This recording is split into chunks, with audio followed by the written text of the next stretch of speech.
തിരുവഞ്ചൂർ രാധാകൃഷ്ണൻ മാധ്യമങ്ങളോട് സംസാരിക്കുന്നു. ആ ഇൻവെസ്റ്റിഗേഷൻ കൃത്യമായിട്ട് പോകും എന്നൊരിക്കൽ ആ കേസെടുത്താൽ സത്യം തെളിയിക്കാനൊരു സന്ദർഭം കിട്ടുമല്ലോ. ആ സന്ദർഭം നമുക്ക് കാത്തിരിക്കുകയാണ്, അത് വരട്ടെ, അതിലേക്ക് പോകാൻ പറ്റും. പക്ഷേ ഇൻട്രസ്റ്റഡ് ഇൻവെസ്റ്റിഗേഷനായിട്ട് അത് പോകരുത്.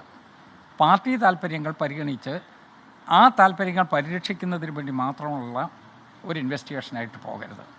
അത് ഇൻഡിപെൻഡൻ്റായിട്ട് നടക്കട്ടെ. നിഷ്പക്ഷമായി സത്യം പുറത്തു കൊണ്ടുവരുന്നതിന് വേണ്ടിയുള്ള അന്വേഷണമാണെങ്കിൽ ആ അന്വേഷണത്തെ ഞങ്ങൾ എന്തിനാണ് എതിർക്കുന്നത്? ഈ കേസെടുത്തതൊക്കെ ബോധപൂർവമാണെന്നാണ്. പ്രത്യേകിച്ച് ഈ ആത്മഹത്യാക്കുറപ്പിനടക്കം ചില പേരുകൾ വന്നു, പരാമർശങ്ങൾ വന്നു. അതൊക്കെയാണ് പ്രധാനമായിട്ടും പോലീസിന് മുന്നിലുള്ള തെളിവുകളെന്ന് പറയുന്നത്. അല്ല, ഇതിനകത്ത് കേസെടുക്കുന്ന ഒരു ക്രോണോളജിക്കൽ ഓർഡറിൽ നിങ്ങൾ ആലോചിച്ചോളൂ. ഈ സംഭവം നടന്നിട്ട് എത്രയോ നാളായി? സംഭവം നടന്നിട്ട് കുറച്ച് നാളായി. അതിനുശേഷം ഒരു കേസൊന്നും അന്നും ഈ വെള്ളകൽ കുറിപ്പുണ്ടെന്ന് പറഞ്ഞല്ലോ. ഞാൻ പറയുന്നത് പോലീസ് കേസെടുക്കുന്നതിന് മുമ്പ് അവർ ചെയ്യേണ്ട പ്രാഥമികമായ കടമകൾ ചെയ്തിട്ടുണ്ടോ എന്നെനിക്കറിയില്ല. ചെയ്തിട്ടുണ്ട് എന്ന് ഒരിക്കലും അത് അവരെ പോലീസാണ് പറയുന്നത്, ഇൻവെസ്റ്റിഗേറ്റിംഗ് ഏജൻസിയാണത് പുറത്ത് പറയേണ്ടത്. അത് ചെയ്തിട്ടുണ്ടോ? നമ്പർ 2, ഞങ്ങൾ ഇന്നലെ ആ വീട്ടിൽ പോയി. ആ വീട്ടിൽ ചെന്ന് കഴിഞ്ഞപ്പോൾ ആ വീട്ടിലെ സ്ഥിതിയൊക്കെ കണ്ടു. ഞങ്ങൾ ഒരുമിച്ച് ആ വീട്ടിലെ കുടുംബാംഗങ്ങൾ എല്ലാവരും ചേർന്ന് ഞങ്ങൾ ഒരുമിച്ച് മാധ്യമങ്ങളെ കണ്ടു. അതിൽ മരിച്ചുപോയ ശ്രീ എം വിജയൻ്റെ, അദ്ദേഹത്തെ എം വിജയൻ്റെ മകനുണ്ടായിരുന്നു, അദ്ദേഹത്തിൻ്റെ സഹധർമ്മിണി ഉണ്ടായിരുന്നു, അവരുടെ 4 കുട്ടികളുണ്ടായിരുന്നു. എല്ലാവരും കൂടി ചേർന്ന് ഞങ്ങളും ഒരുമിച്ച് എല്ലാവരും കൂടി ചേർന്നാണ് മാധ്യമങ്ങളെ കണ്ടത്. ആ മാധ്യമങ്ങൾ അവർ പറഞ്ഞത് കേട്ടില്ലേ?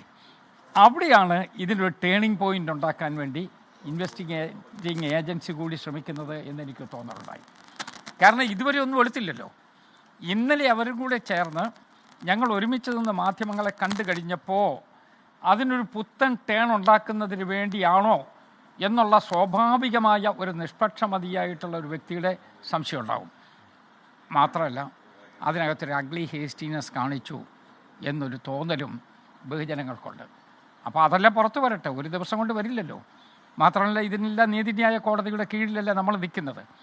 അതുകൊണ്ട് നമുക്കൊന്ന് വെയിറ്റ് ചെയ്യാം, ഏത് രൂപത്തിലാണ് വരുന്നതെന്ന് പരിശോധിക്കാം. കുടുംബത്തിൻ്റെ നിലപാട് ഞങ്ങൾക്ക് അവരോട് വളരെ, സത്യം പറഞ്ഞാൽ എനിക്ക് വളരെ സിമ്പതിയാണ്, വ്യക്തിപരമായി കൂടി വളരെ സിമ്പതിയാണ്. എം വിജയൻ ഞങ്ങളുടെ പഴയ ആളല്ലേ, അത് ഞങ്ങളുടെ പാർട്ടി കുടുംബമാണ്. അവരുടെ താല്പര്യങ്ങൾ പരിരക്ഷിക്കുക എന്നുള്ളത് ഒരു പാർട്ടിയുടെ ഉത്തരവാദിത്വമാണ്.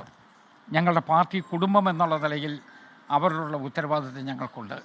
അവർ സ്വാഭാവികമായിട്ടും ഒരു വലിയ പ്രതീക്ഷയോട് കൂടിയാണ് എം വിജയനെയും.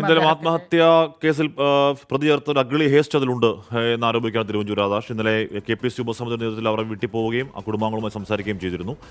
അപ്പോൾ കാര്യങ്ങൾ പറയുകയാണ്, കാര്യങ്ങൾ ഏതുവരെ പോകാം എന്ന് നോക്കാം എന്നുകൂടി പറഞ്ഞു വെക്കുന്നു തിരുവഞ്ചൂർ രാധാകൃഷ്ണൻ.